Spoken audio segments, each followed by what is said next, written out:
This is the drive for you.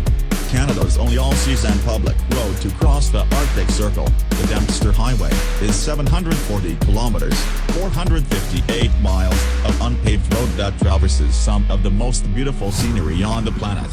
It starts near Dawson City and heads due north to Inuvik in the Northwest Territories.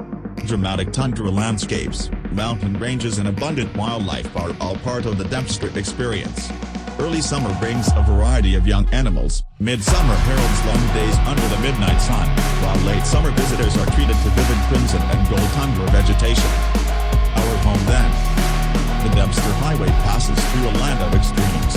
Yet, far from being an uninhabited wasteland, it has been home to humans since the end of the last ice age.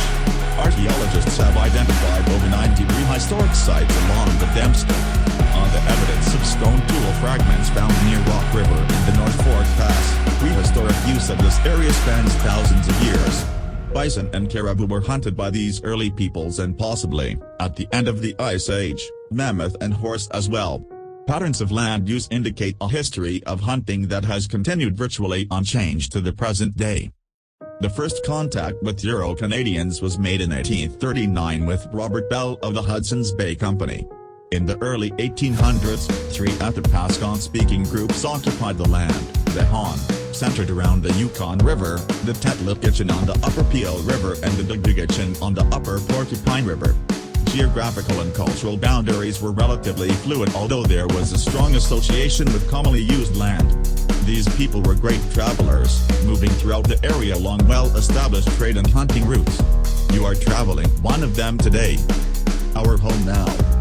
The Gitchin were, and many still are, subsistence hunters who lived in family groups in semi-permanent settlements, moving on annual cycles to hunt, fish and pick berries.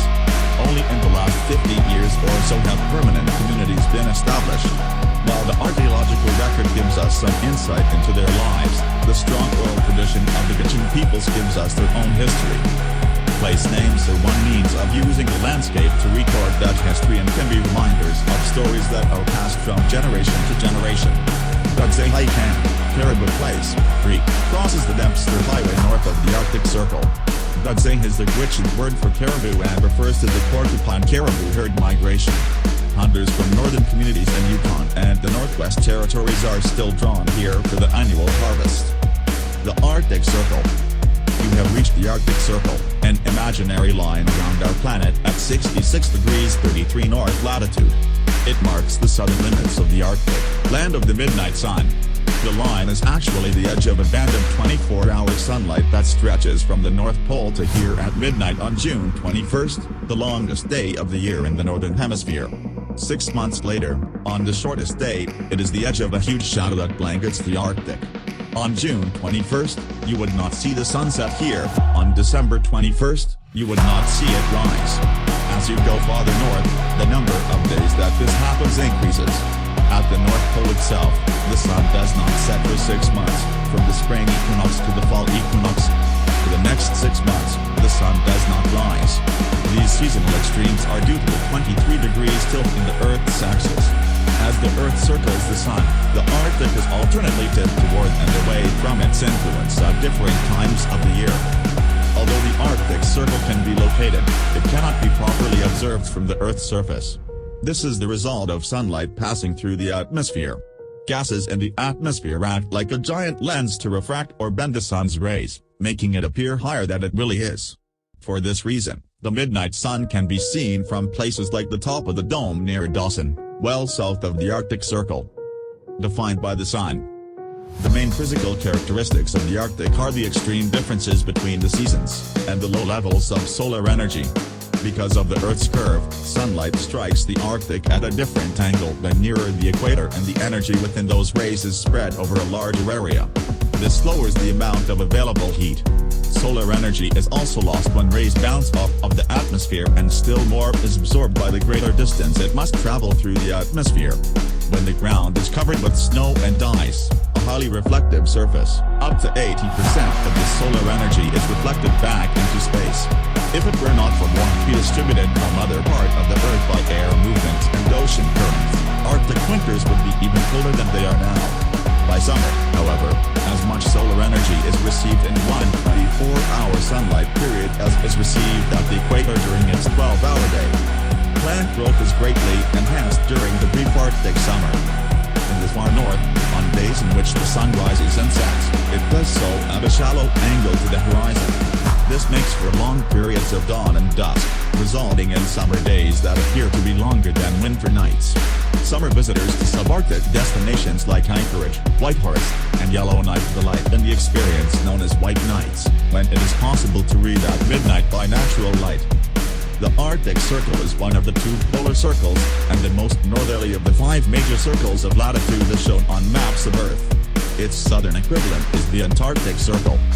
The Arctic Circle marks the southernmost latitude at which, on the December solstice, the shortest day of the year in the northern hemisphere, the sun will not rise all day, and on the June solstice, the longest day of the year in the northern hemisphere, the sun will not set. These phenomena are referred to as polar night and midnight sun respectively, and the further north one progresses, the more pronounced these effects become. For example, in the Russian port city of Murmansk, just 3 degrees above the Arctic Circle, the sun does not rise for 40 successive days in midwinter. Its latitude depends on the Earth's axial tilt, which fluctuates within a margin of more than 2 degrees over a 41,000-year period, owing to tidal forces resulting from the orbit of the Moon. Consequently, the Arctic Circle is currently drifting northwards at a speed of about 14.5 meters, 48 feet, per year. The Arctic Circle is the southernmost latitude in the northern hemisphere at which the center of the sun can remain continuously above or below the horizon for 24 hours. As a result, at least once each year at any location within the Arctic Circle the center of the sun is visible at local midnight, and at least once the center is not visible at local noon. Directly on the Arctic Circle these events occur, in principle, exactly once per year, at the June and December solstices, respectively. However, because of atmospheric refraction and mirages, and also because the sun appears as a disk and not a point, part of the midnight sun may be seen on the night of the northern summer solstice up to about 50 minutes, 90 kilometers, 56 miles, south of the Arctic Circle. Similarly, on the day of the northern winter solstice, part of the sun may be seen up to about 50 north of the Arctic Circle. That is true at sea level. Those limits increase with elevation above sea level, although in mountainous regions there is often no direct view of the true horizon.